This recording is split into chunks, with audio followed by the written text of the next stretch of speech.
Hello, everyone, and welcome back to the Birding Roar podcast. I'm Jake Scarborough, joined by my co-hosts Kyler Boggs and Fidel Fabian. How you guys doing today? Doing good. Pretty good. Well, we've got quite a bit to talk about this week. First things first, NASCAR at Texas. We'll start off with the Truck Series race. Um, I don't know, Kyler, your takes? I mean, I caught the majority of like the last bit of stage two and stage three. I mean, I thought it was, for the truck series race and how they've usually been racing recently and stuff, I thought it was actually a pretty good race because there were some close battles and it wasn't, I mean, it was Kyle Busch dominating for the most part, but it was still, it wasn't like a boring race, but it was not the, sort of shit show that Truck Series has been known for in the past. So Yeah. I thought it was a pretty okay race. I mean, of course it's Texas, it's not gonna be the greatest thing, but I feel like just this weekend and overall, the the racing just was better compared to the seasons past. And I think a lot of that has to do with, how much cooler the track is, um, compared to, the fall last year in September where it was a lot hotter and stuff. And so I think that has something to do with it a little bit. But yeah, I mean, I thought the truck race was good. Probably like a 6 out of 10 to be honest. But yeah, I thought it was pretty normal for the most part. Yeah, I'm basically gotta agree with Kylie here. It was surprisingly a lot more cleaner than the Cup race at Texas, only with truck race only having five yells the entire race. But another dominated Kyle Busch truck race and a surprise top 10 for Dano Die. But as a rating, I gave it like a 6.5 out of 10. Hmm. I mean, yeah, I'd agree. I got to watch a good chunk of the race. Obviously, it seemed like no one really had it for Kyle Busch for a while. It's one of those weird things though, where you look at it and you're like, this guy used to come to Truck Series, absolutely dominate.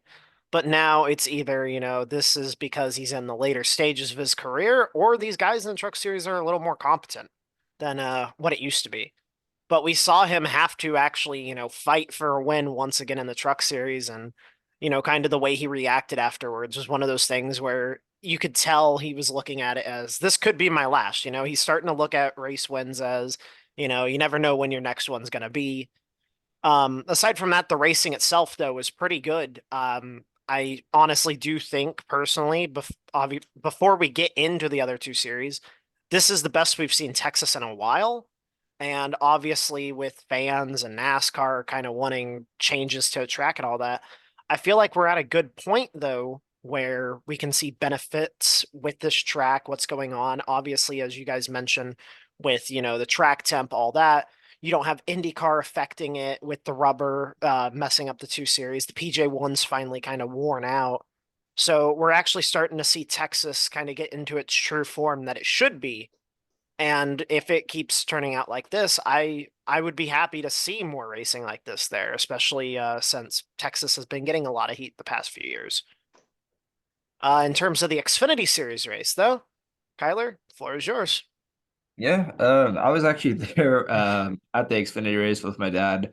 But yeah, I thought it was a really good race. Justin Allgaier was dominating the entire thing. Of course, the moment he got into some traffic, it was a whole different story for him because, clean air is just so dominant, especially in the Xfinity series, it seems like, because I was watching the race obviously, and every restart that Allgaier was, up front, he was pulling away by turn two. And so it was just surprising to see how much the dirty air affected Allgaier's car, knowing that because I think the restart that he lost the lead, he was only in like fourth or fifth, and then he just started to falling back numerously, and then that just didn't help him at all because the moment that you get in dirty air, it's pretty much just begging to have another caution, just hope that you're on the bottom for another restart to hopefully get out in front. But something that was very surprising because Ryan Sieg, I think he did a bit of a strategy call with two tires. I can't remember exactly. But it was very surprising to see him be able to pull away and hold on to the lead for quite a while. And then, as the laps wound down, Sam Mayer and Allgaier were starting to catch him. But obviously, Allgaier was not going to get there, but Sam Mayer was. And it was a really good finish. I mean, you had the classic beating and banging on each other coming to the start finish line just for a little bit. And, um, you know, it was not what I expected to see, especially here at Texas, because there hasn't been a photo finish at Texas since I want to say 2016 in the IndyCar series, a good 8 years Yeah. almost, which is a very long time.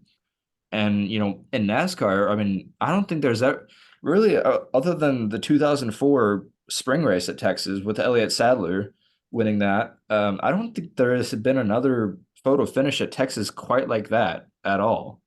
So it was not only really good racing in the middle of the pack, but also, I just felt like it was, probably the one of the best Xfinity races that we've seen in a long time, I'd say, because it wasn't like the shit show that they usually have towards the end of the races, but I thought it was pretty good. I enjoyed it. It was my first photo finish that I've seen in person, which was really crazy to see, and by that much too. Oh yeah. It was surreal to see because I knew that Sam Mayer was going to get to uh Sieg.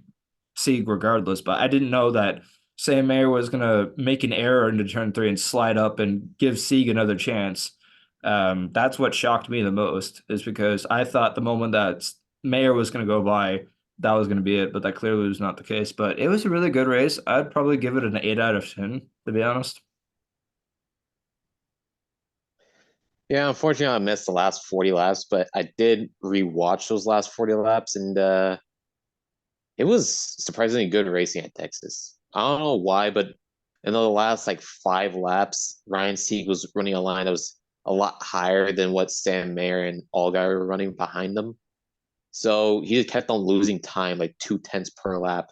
And obviously, on coming to the white, Sam Mayer was right there, but Sam Mayer ended up ending a long bad luck streak for JRM,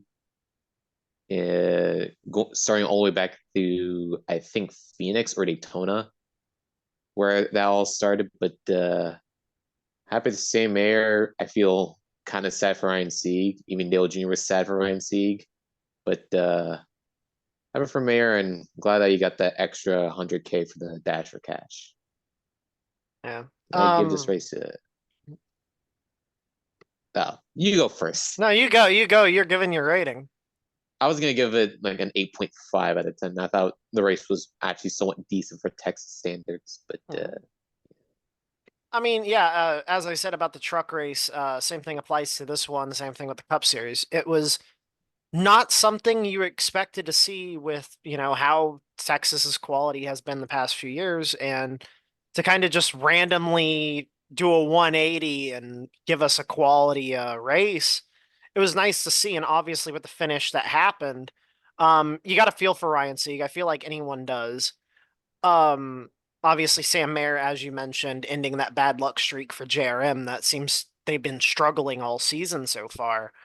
Um, there's not much else to it that you can kind of argue about how the race went. And Ryan Sieg's situation, obviously, he's a guy that's been in the series forever and hasn't gotten a proper chance to win, and this was his first one. So, as far as I'd go with it, I'd say, that was just kind of an experience position. He's never put himself in positions like that, or never, been allowed to be in a position like that. So, um, as far as I'm concerned, that team's improving. They won Sonoma last year with Eric Almirola of all people. The team's been through its ups and downs as of last year with the whole situation with one of their sponsors. They bounced back. They now have a partnership with another team called Viking Motorsports, which basically helps fund them to get another car out there. So to see what they're capable of and knowing how that team can work at plate tracks, that's what's got me excited for this weekend. So before we get into the Cup Series review, I do want to chime in on that finish though. is the fact that this is one of those things where I think I said last episode how, the NASCAR fans can be very 50-50. They see one thing, they say another. Um, you guys may remember, I hope, Ben Rhodes walling Jordan Anderson, and then there was like the following year he walled someone else for the win at Daytona. In that scenario, the entire fan base lost their shit.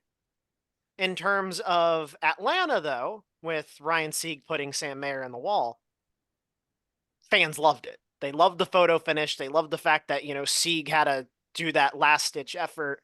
What's your guys' thoughts? Is this just kind of one of those things where it's like, oh, this is his first chance at a win, let it slide versus Ben Rhodes, who's a multi-time winner. He shouldn't be doing stuff like that to an underfunded guy. How do you guys look at it? Honestly, I don't think it's mainly or more so of, who's doing or, another driver doing it versus like a race winner versus, a non-racer doing it. I think it's just because the fact that over the years, not many people have liked Ben Rhodes for what he's That's done fair. because there have been some moments where he has done stuff that he really shouldn't be Yeah. doing over the years. So I think that's why people are like, oh, well, Ben Rhodes, that's dirty or whatever. But, if vice versa, it's like, a completely different situation, story, and, reaction based on everyone's thing. And so, because I think Grant Enfinger did the same thing to Jordan Anderson at Daytona in the Truck Series. Mhm. And, Enfinger as well. He's done stuff that people have not liked. So I don't think it's because of, a race winner doing that. I think it's just because of who Who it specifically is, yeah. compared to that. So I just think that's how I feel about it, and I think that's pretty much what everyone else thinks about it. Because let's say I don't know in the Cup Series, like let's say Josh Berry's going for a win or something, and Joey Logano does the same thing. Reaction's not going to be good, Oh yeah. Logano. So um, I just think it's mainly because of who the driver is versus the situation itself. Mhm. Yeah, basically, I agree with Tyler here. It's more of the underdog effect. Like, think of if Landon Castle back in like 2012, he has a chance to win at Kansas of all places. It's like the last lap, but Brad Keselowski or Joey Logano's right behind him, spins him out in 3 and 4, and then takes the win. It will have been mayhem in the grandstands, drunk fans throwing beer cans at Logano or Keselowski. It would have been awful. But if you switch the roles around, it would have been in TV replays for like centuries, decades maybe. It's kind of But like the comparison of like, oh, Dale Earnhardt could do it and get the entire crowd on its feet, but if Kyle Busch does it, he's has beer cans thrown at him. basically, Hmm. I mean, that's a fair point of judgment. I kind of see both sides. Like, as you guys are coming from, who it is, they're going to judge it off that, which, sucks to see because there are people that want to see those types of moments happen in racing, especially, last ditch efforts for the win. You get put in those positions where you kind of have to do that. And obviously, in Ryan Sieg's situation, two tires versus a hard charging Sam Mayer who made one mistake, you got to capitalize on that. And that's your only way at this point versus, a plate track where you're just like, he's coming up with a run in the wall. So I think it also depends on the situation they were into. You see that at a plate track, you kind of just frown upon it. You see it at a track like Texas where you don't expect to see something like that, then yeah, that's case in point. If it happened at Bristol, you're expecting it, so on and so forth. But to get out of the Xfinity Series discussion, obviously the Cup race, which was well, fairly interesting to say the least, especially with the last couple of restarts. But your guys' points. I mean, I was at work for the most part of it, but I got home I think at the start of stage three. But I mean, it was all right. I mean, it was just like the racing on the other hand, it was just like, Xfinity trucks. It wasn't too great, too spectacular, but it was better than years past, but towards the end, it was just a shit show left and right. And also another thing is that I think it was one of the I think it was the restart that Elliott took the lead and then someone had a single car spin out. NASCAR wasted like 6 laps under yellow. Like, what are we doing with Yeah. that? Like, because like it's within 10 laps to go. We don't need to be doing waiver rounds. We don't need to be doing choice of pitting because no one's gonna pit. It's less than 10 to go. Yeah. Because Or at like, least reduce the laps at that point. yeah, like I feel like what NASCAR should do, if there's a yellow within the last 20 laps of the race, don't have caution laps count. I feel like that's the best way they can go with that because, for the past few weeks, I mean, I remember Atlanta for I think it was Xfinity when people run out of fuel, they did the caution for like 10 laps.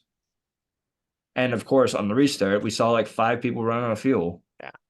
So I feel like the best way to go about this, obviously, probably not this season, to be honest, but as far as next season goes, I feel like NASCAR should do the rule change with the yellows and have the last 20 laps under green no matter what, and just have cautions lap don't count.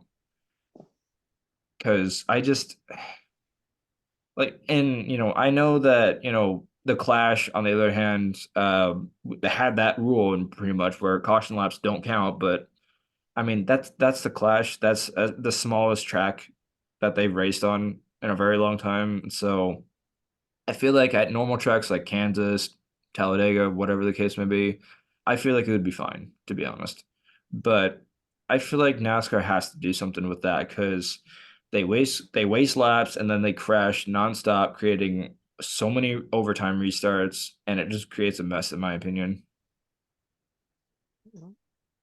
Yeah, I feel like, well, to go to Jeff Gluck's Twitter poll on if this was a good race or not, what I dictate as a good race is what Brock Beard has said.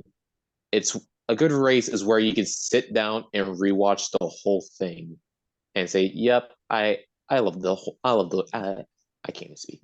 I love that race."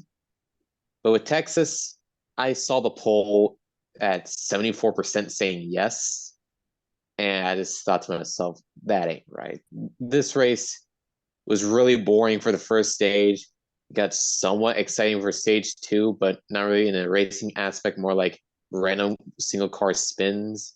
And then Elliott breaking his 42 winless race streak. I just feel like that poll was mostly said yes due to Elliott fans thinking that was a great race because their favorite driver broke their winless streak. Not so as there's really good racing all around, great pit strategy all around. There wasn't a whole lot of that. So for me, this race is a 5.5 out of 10. I mean, I'm gonna go back on what Kyler mentioned, and I'm gonna agree with that. It wasn't a spectacular race, but in terms of how Texas has been, this was a good race for Texas. I mean, obviously, I feel like this is a situation where we've kind of been spoiled with races this year. We've had a lot of quality racing so far this season. And then obviously when you have the truck race, a bunch of guys battling up front for the win, and then you have the Xfinity race where it's a photo finish to the line, you kind of have high expectations going into the Cup race, but then seeing, the only kind of noteworthy thing was Chase Elliott breaking that winless streak. Yeah, it's kind of a letdown, but at the same time, I go back on what I say, the Texas is providing a quality weekend again, and we need to see more of that. So obviously it's more of a situation of, fans got to know what their expectations got to be. It's not going to change overnight.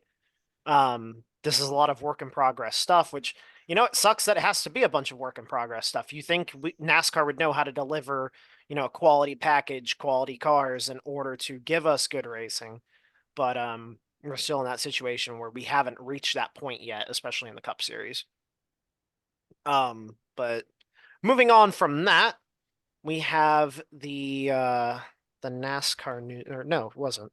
Wait, was it? No. All right. Well, I try to think about what it was we were going to talk about in terms of IndyCar. Kyler, you take the floor with this one because I feel like you're going to have a little fun with this. Yep. It is announced that Teo Pourchaire, the reigning F2 champ, is going to be racing for McLaren in David Malukas' car at Long Beach, and I'm really excited for him. Obviously it took a while to be announced and stuff, but he was actually at Indianapolis, with a couple other Chevy drivers, with Larson and I think Kanan as well, doing sim practice at Indianapolis. So there might be a chance where he tries to attempt the Indy 500. I don't know, or at least does the Indy road course if Malukas is still not cleared by then. So, I think that's a really good opportunity for him. Obviously, at the start of this year, he was racing in Super Formula because, there was not any seats on the F1 grid for him. And that's what sort of he was sort of what he was promised too, because Sauber basically told him, "Oh yeah, if you win the championship, there might be a chance for you to be in the F1 grid next year," and that's what he aimed for and stuff. And so obviously that didn't happen with because Guanyu and Valtteri Bottas still have those seats, and both of their contracts expired at the end of the year. Um, and over the course the past few months, it's been rumored since 2022 that signs will be going to Sauber in 2025.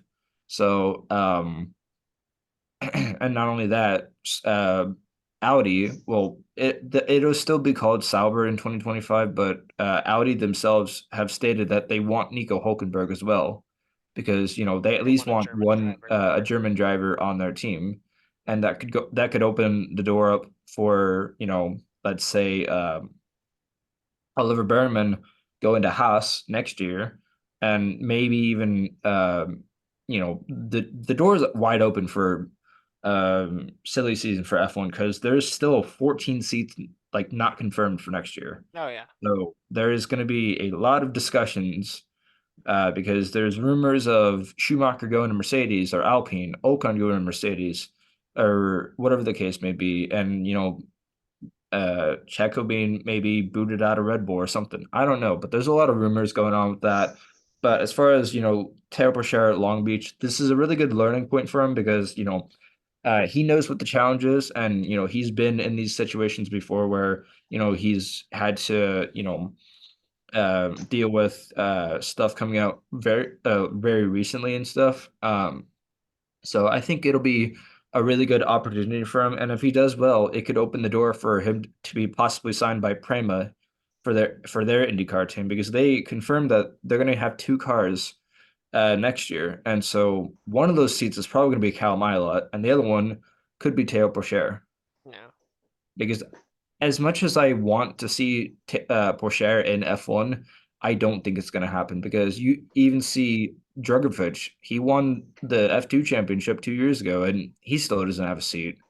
And Piastri only got a seat because McLaren forced Ricardo out by paying him 18 million to not race that season. And so, there's a lot of going on with that, but I think it'll be a really good opportunity for him.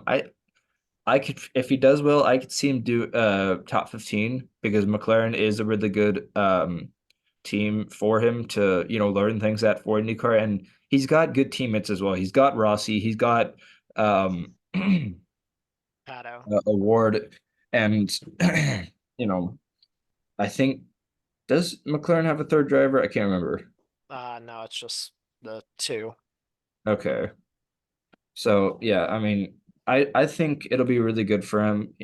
Award has come close to winning there, and Rossi's won there twice, I think, 2018 and 2019, if I remember correctly. But I think it'll be a good opportunity for him. And I think he'll do well. If he does well, probably top 15 if I had to guess at most. Hmm. Fidel. I got nothing, man. You think I pay attention to F1 that much or F2 that much? IndyCar, opinions on the driver at least, on the situation, expectations. He's an F2 driver. It's almost identical to IndyCar. Almost. Uh, Not quite. I think he'll do fine, especially with McLaren equipment. But I tisk got tisk, nothing. Fidel. Tisk tisk. Yes. I do agree with Kyler. I do think he's going to have a good performance. He's got a good team surrounding him, two teammates that, one having success there in the past, one coming close to success there. So he's in the right environment. It's going to be interesting to see, if he can what he can do this weekend and what doors that opens if it happens in IndyCar or just in other motorsports.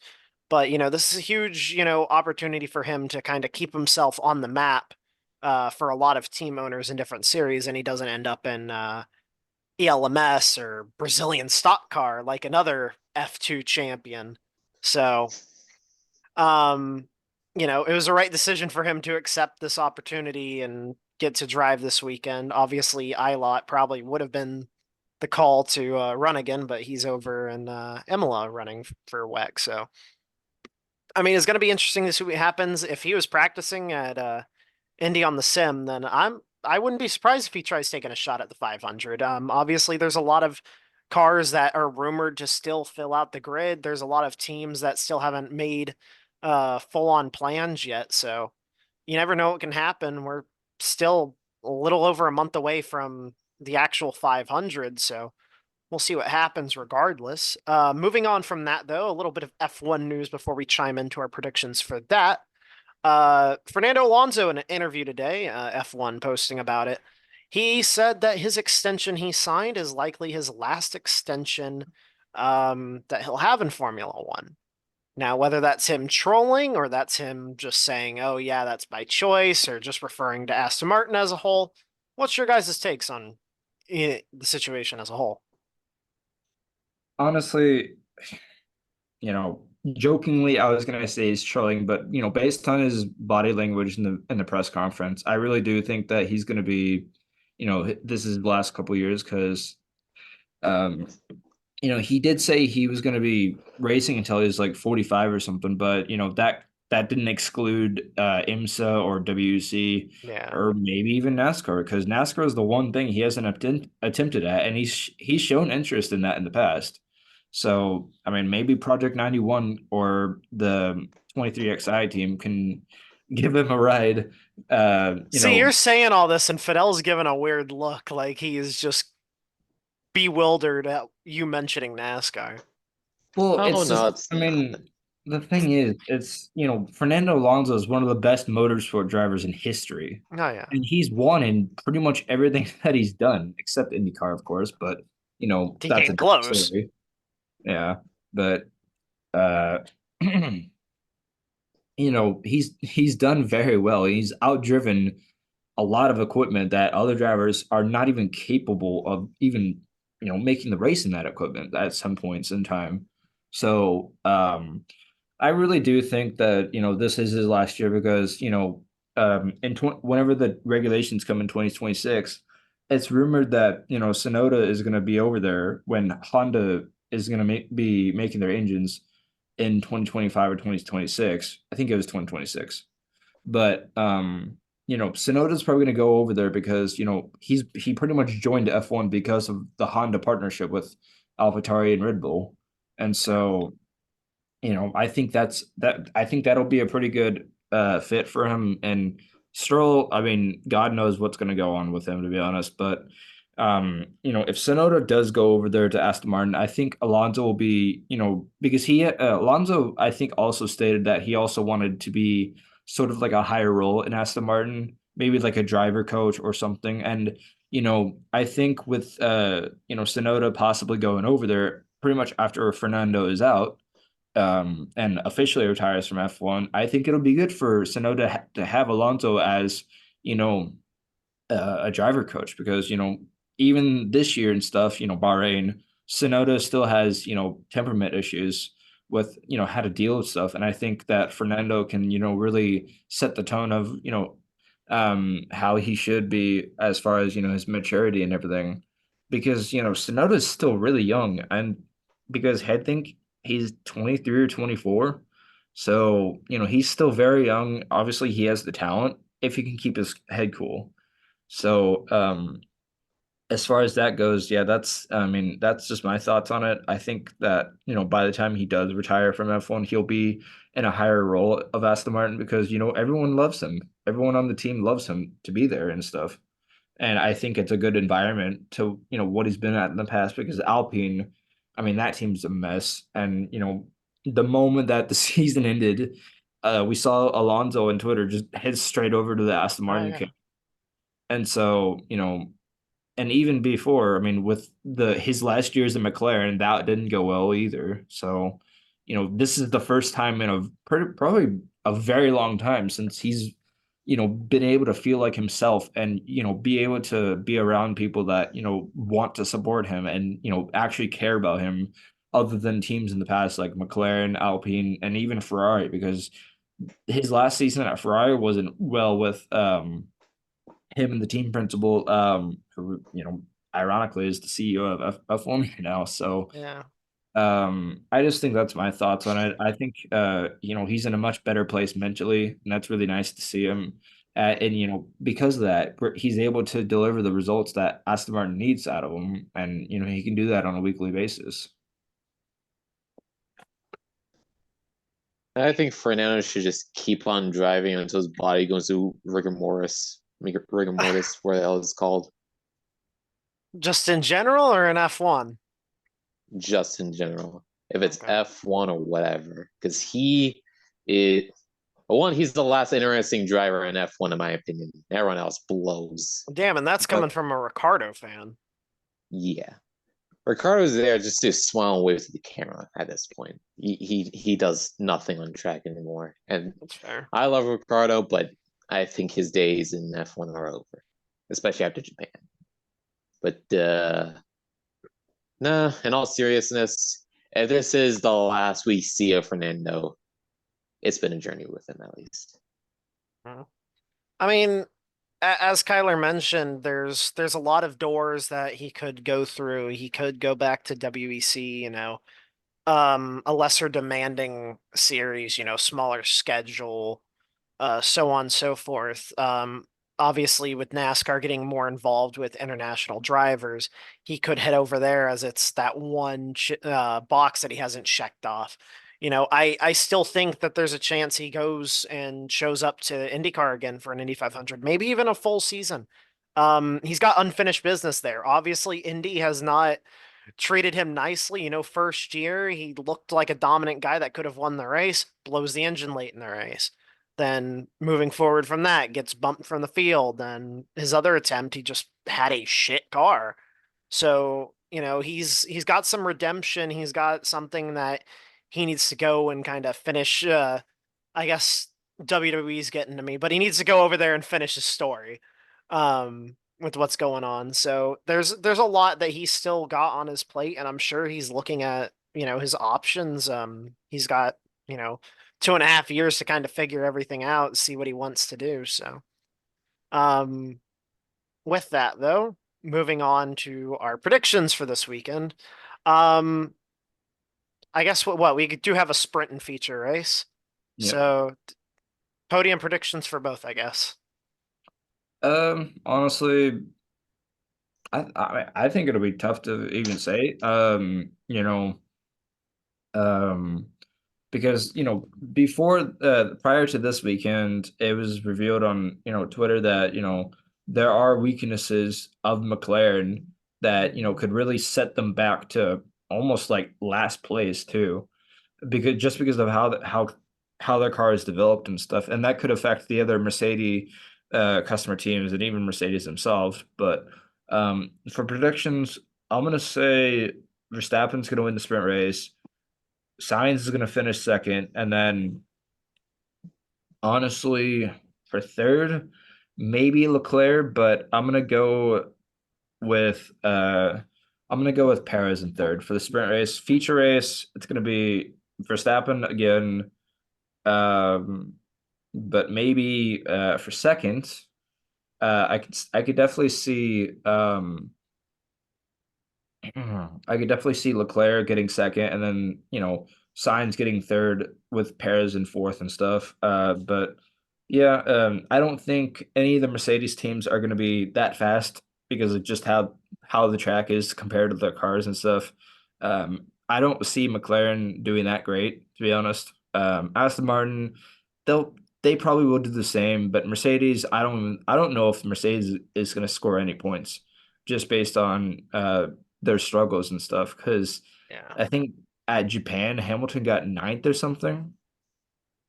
It was not a good race for Yeah. either Mercedes. So I don't think any of the Mercedes teams are going to score points, and that could open the door for Guan Yu Zhou to score points at his home race and stuff because you know they haven't raced here in 5 years because COVID and everything that pushed everything off, canceled everything, and that canceled the race in Hanoi as well that they were supposed to do in 2020. But even then, I don't think that race was ever going to happen anyways, just because it's in Hanoi and that place isn't really that uh you know well-being and stuff in my opinion Yeah. at least.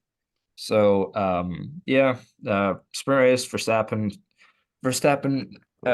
signs Leclerc, and then the normal race Verstappen, Leclerc, and signs. So I think it'll be a swap between the Ferrari drivers, and while Verstappen just wins again. Okay. For the sprint, I got Verstappen, Sainz, and Lando. For the feature, I got Verstappen, Checo, and Sainz. That's it. Yeah. Um. Well, I saw Japan. I was very happy to see how things were looking. In qualifying, Perez was kind of hot on Verstappen's heels for the most part. In the race, he was setting very similar lap times at points, just kind of had issues here and there, which set him back. So, in terms of the sprint race, I'm going to say Perez wins it. Verstappen easily P2, and P3 is going to be Carlos Sainz. For the feature, however, Max, just simple. I think Sainz will get P2 and Perez P3. I feel like it's just the situation of the longer race Perez will kind of struggle with a little bit.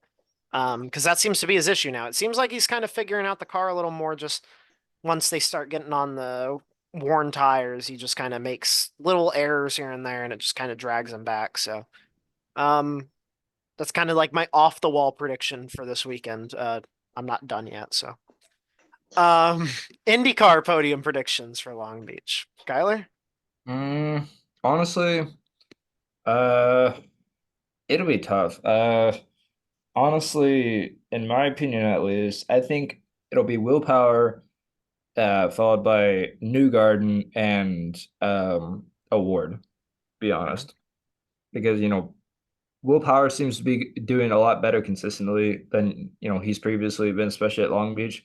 Newgarden, I mean, you already know how fast he is, of course, but I think Pato can, get a solid P3. It just depends on how his qualifying goes and if is able to get into the Fast Six and stuff. But that's just my predictions for Long Beach for IndyCar. My predictions. I think Newgarden wins it on Long Beach. He won the race back in 2022. I think with the speed he had last year all around, I think he can do something this weekend. For second, I got Kyle Kirkland. He won the race last year.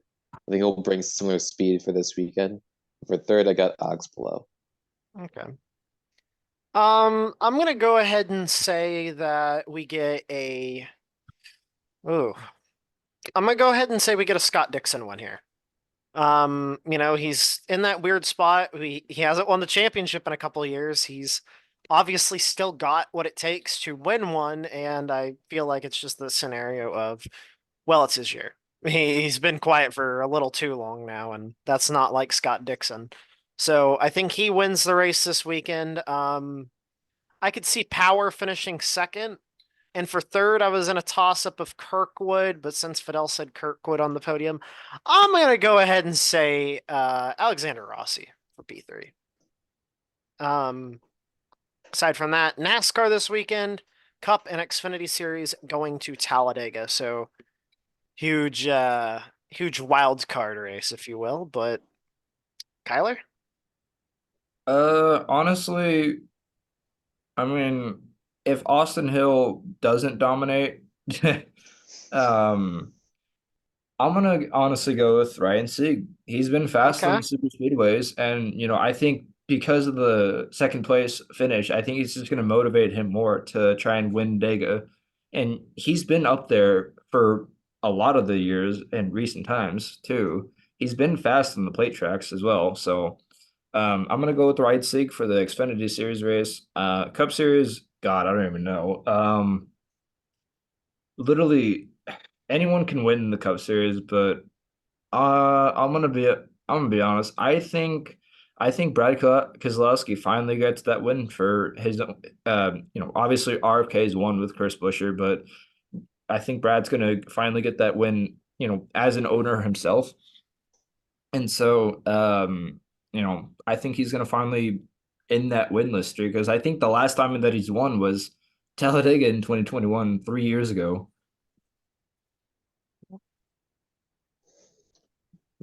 I'm not going to try to lie to myself. I think Austin Hill wins the Xfinity Low race. hanging fruit. This guy was bragging about how I got the first two races right in the Xfinity series, and yet picked Austin Hill for both. So here we go I'm again. going 3 for 3. I think Austin Hill wins for Xfinity. I think a Ford wins the Cup race, but I don't think it's Keselowski. I think Ryan Blaney ends the winless spell for Ford this year. Weirdo. Just a What do you mean weirdo. weirdo? What do you mean You know, I, weirdo? uh, Yes, I, you know, obviously it's kind of a thing Kyler said. If Austin Hill doesn't dominate the thing, and I do like his pick on Ryan Sieg. We know Sieg's capable of running up front at these plate races, and then seeing how he did last week. But I also noticed that his teammate this weekend is Matt DiBenedetto, and as we know, DiBenedetto is fairly good at the plate tracks. He's always found himself in a position to win and then won one in the truck series. So I feel like that's going to be a nice little duo to see. But neither of those are going to be my pick. I'm going to ride the copium this weekend, and I'm going to say Haley Deegan just for the wild card experience of Tega. Just for the wild card experience. I know Austin Hill's winning, but if I had to choose someone I want to win, it's there. Um, Yeah, Fidel. Yeah, look at me like that. Yeah. Well, I know Hill's winning. You have to be a basic bitch and have to pick him. So, Cup Series race though, I look up and down and I see I'm gonna go with the Ford guy too. I'm going Todd Gilliland. I feel like it's a situation where they're gonna kind of. Well, okay, why are you giving me that look now? What's wrong with you? I didn't Um, expect you to say Todd Gilliland, I mean, but he's I good at plate wanted to tracks. I wanted to say Todd Gilliland or Harrison Burton, but knowing if I said Harrison Burton, that man would He's go dead. flipping again. So it's kind of that situation. Front row's been good this year. We've seen that.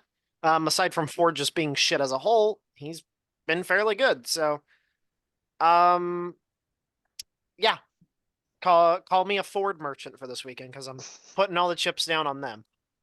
You're Aside gonna be from that losing though, all of them now. oh yeah, we're putting the house on it. We're losing the house on this one. Um, Aside from that, though, I think that's everything, right, guys? Yeah. Yep. All right. Well, with that being said, that wraps up today's episode. Next week, though, on Wednesday, we will have an episode out of our interview with Brayton Laster. Long time coming that we've gotten that interview finally done. Um, so make sure to tune in to that next Wednesday. But nevertheless, thank you all for tuning in, and we'll see you next time. Goodbye.